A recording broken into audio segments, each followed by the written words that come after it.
Hey, folks! Welcome back to our channel, where today we're diving deep into something that's buzzing in the air, setting the stage for debates, discussions, and a whole lot of drama: the US presidential election of 2024.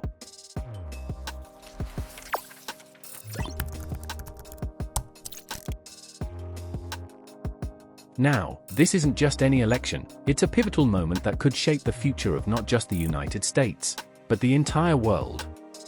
So, whether you're a political junkie or just someone trying to figure out what all the fuss is about, you're in the right place. Oh, and for all you fans of political heavyweights, we've got some juicy bits on Biden and Trump coming up, so stick around. About US elections. First off, let's set the scene. The US elections are a cornerstone of American democracy, embodying the will of the people in a grand, national decision-making process. But it's not just about picking the person who gets to sit in the Oval Office. No, it spans choosing senators, representatives, and a whole slew of local officials.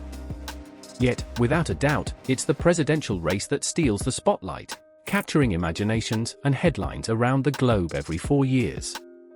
The thing about US elections is they're a festival of democracy, a testament to the country's commitment to freedom and choice. But it's also a complex dance of rules, traditions, and a little bit of electoral magic. So, how does this all go down? Let's find out. The process of US election.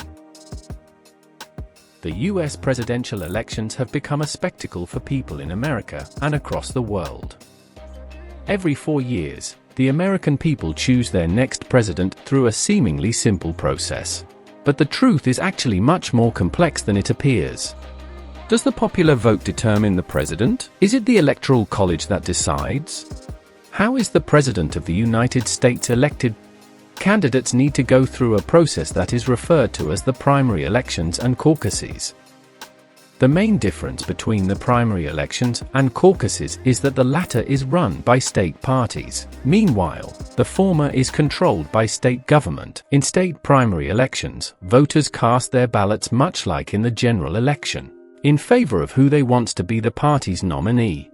Who can vote in these primaries depends on whether it is an open or closed primary state. In an open primary state, both party voters and unaffiliated voters can cast their ballots. In a closed primary state, only those who are registered to the specific party are able to vote for a nominee.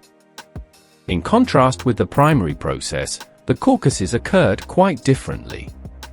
State parties essentially hold meetings usually lasting a few hours and, at the end, take a vote amongst the attendees to see which potential nominee is preferred.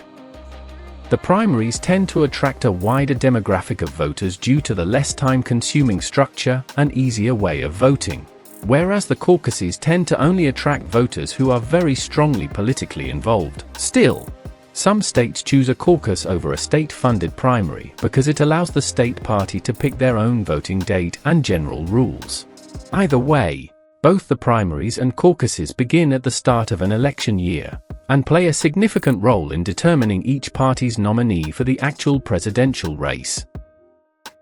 The results of the pre-election proceedings play a direct part in the decision that each party makes as to who will be their official candidate for the presidential race. Generally, the number of votes that each candidate receives will decide the delegates that are chosen to attend the party's national convention. At the national convention, these delegates to a final formal vote to determine the party nominee. The vote should ordinarily reflect the candidate who received the highest number of votes from the primaries and caucuses. But if there was no clear winner from the earlier method, then the delegates will pick the nominee themselves. Once both parties pick their nominees, the real presidential race begins. Of course, the Democratic and Republican parties are not the only political parties allowed to be involved in the United States elections, but they are the two main parties, and the minor parties, such as the Libertarian and Green parties, rarely have any relevance in American elections. Subsequently, once nominees are chosen, most of the country begins to decide whether they will vote in favor of the Democrats or the Republicans. Criteria. But wait, who gets to run this gauntlet? It's not an open call. To be president, you've got to check a few boxes: be a natural-born citizen of the US, be at least 35 years old, and have lived in the States for at least 14 years. Sounds straightforward, right? Well, that's just the beginning. You also need a mix of charisma, policy knowledge, political savvy, and the endurance of a long-distance runner. And let's not forget a skin thick enough to handle the relentless spotlight and scrutiny. History of the first election and contestants. Let's wind the clock back to 1789, the year of the very first US presidential election. Imagine a brand new nation, fresh off its victory in the Revolutionary War, trying to figure out what comes next.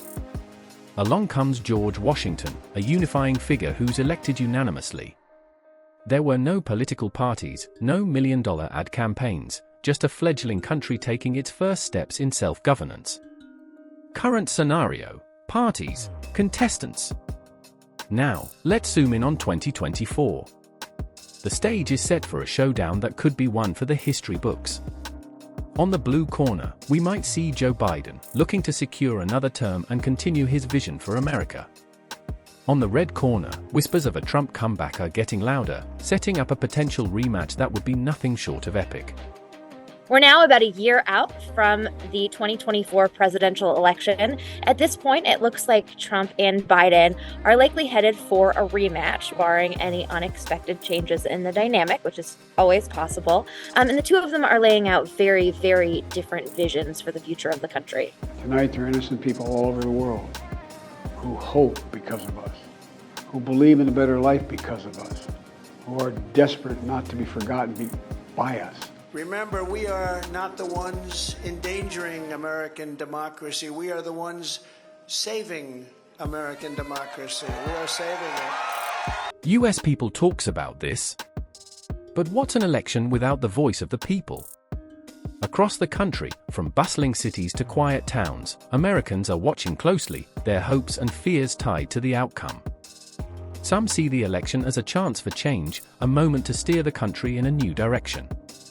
Others view it as a battle for the soul of the nation, a fight to preserve core values and ideals.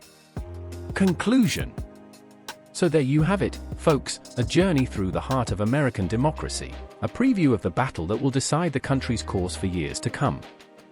The US presidential election of 2024 isn't just a political contest, it's a reflection of America's hopes, dreams, and challenges.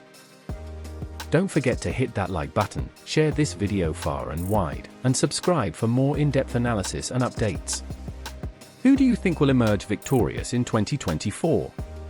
Drop your predictions and thoughts in the comments below. Until next time, keep questioning, keep learning, and stay engaged.